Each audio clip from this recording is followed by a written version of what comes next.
Hi friends, সবাই কেমন আছেন? আল্লাহর রহমতে আমিও ভালো আছি। মিষ্টি আমের ভিতরে শুকনা মরিচের গুঁড়া আর লবণ দিয়ে ভর্তা বানিয়ে খেতে অনেক মজা। আমার কথা বিশ্বাস না হলে আপনারা বানিয়ে খেয়ে দেখতে পারেন। সত্যি অনেক মজা, মানে এতই মজা, খুবই ভালো লাগে খেতে। ঠিক আছে, এই যে দেখেন আমি এখন বানিয়েছি, সো এখন খাবো।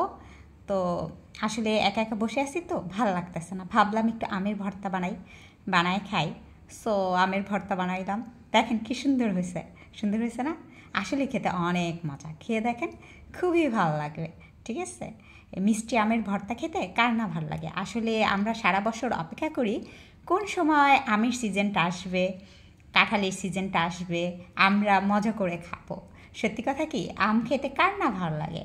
আমার তো অনেক ভালো লাগে। আপনাদের কেমন লাগে আমি জানি না, কিন্তু আম খেতে আমার প্রচণ্ড রকম ভালো লাগে।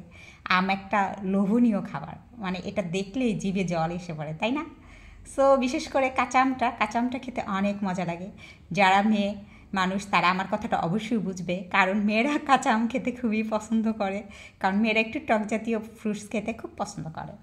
আর ছেলেরা পাকা আমটা খেতে খুব পছন্দ করে, কারণ ছেলেরা মিষ্টি জাতীয় খাবার খুব পছন্দ করে। ওরা টকটা একটু খুব কম খায়, কারণ ছেলেরা টক খেতে তেমন পছন্দ করে না।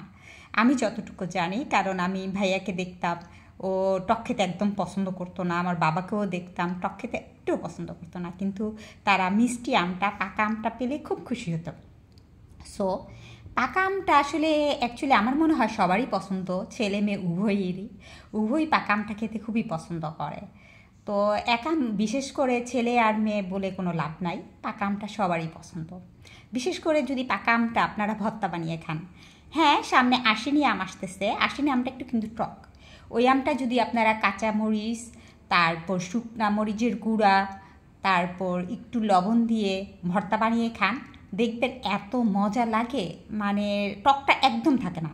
এটা তো ফজলি আম তেমন টক না, এটা তো মিষ্টি। তারপরও ভর্তা বানিয়ে খেতে ভালো লাগে, কিন্তু আশ্বিনী আমটা অনেকে টক বলে চুজ করে না, বিশেষ করে ছেলেরা। কিন্তু আপনারা ভর্তা বানিয়ে খেয়ে দেখেন, তো আপনাদের হাজব্যান্ডকে যদি ভর্তা বানিয়ে দেন, তারা খুবই পছন্দ করে খাবে, আমি গ্যারান্টি সহকারে বলতেছি। তারা বলবে আপনাকে যে তুমি আসলেই তো অনেক মজা করে ভর্তা বানিয়েছো। সো আমার কথাটা একটু খেয়াল রাখেন যে আশ্বিনী আম আসতেছে সামনে, অবশ্যই ভর্তা বানিয়ে খেয়ে দেখবেন, মানে ভালো লাগবে। আমি মনে করি অবশ্যই ভালো লাগবে, কিন্তু এটা আসলে যার যার অভিরুচি, ভালো লাগে কি না এটা আসলে আমি গ্যারান্টি দিয়ে বলতে পারি না, কিন্তু আমার কাছে বেশ ভালো লাগে। সো আমার চ্যানেলটা যদি আপনাদের কাছে ভালো লেগে থাকে অবশ্যই সাবস্ক্রাইব করবেন। আমার ভিডিওগুলি যদি আপনাদের কাছে ভালো লেগে থাকে অবশ্যই সাবস্ক্রাইব করবেন। আমি জানি না আমি ভিডিও কেমন বানাই, তবে চেষ্টা করি। আমি আসলে বিভিন্ন দেশে ট্রাভেল করে করে ভিডিও বানাই। আমার 8টা দেশে এই পর্যন্ত আমি ঘুরছি, মানে মোটামুটি 8টা দেশের ভিডিওই আমি দিচ্ছি। 7টা দেশের অলরেডি দেওয়া হয়ে গেছে, 8 নাম্বারটা দিচ্ছি, অস্ট্রেলিয়ারটা দিচ্ছি। সামনে দেখা যাক কোন দেশে যাব, হয়তো আমার আরেকটা পেপারস বানানো বাকি আছে, কারণ বিদেশে বললেই তো আর যাওয়া যায় না, পেপারস লাগে। সো আমার আরেকটা পেপারস বানানো বাকি আছে, ওই পেপারসটা কমপ্লিট হলে সামনে হয়তো আমি যে কোনো দেশে ট্রাই করব।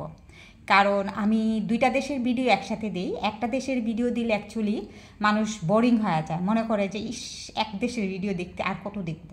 সেই কারণে আসলে আমি 2 দেশ একসাথে ট্রাভেল করি, যাতে 2 দেশের ভিডিও দিলে মানুষ দেখে শান্তি পায়।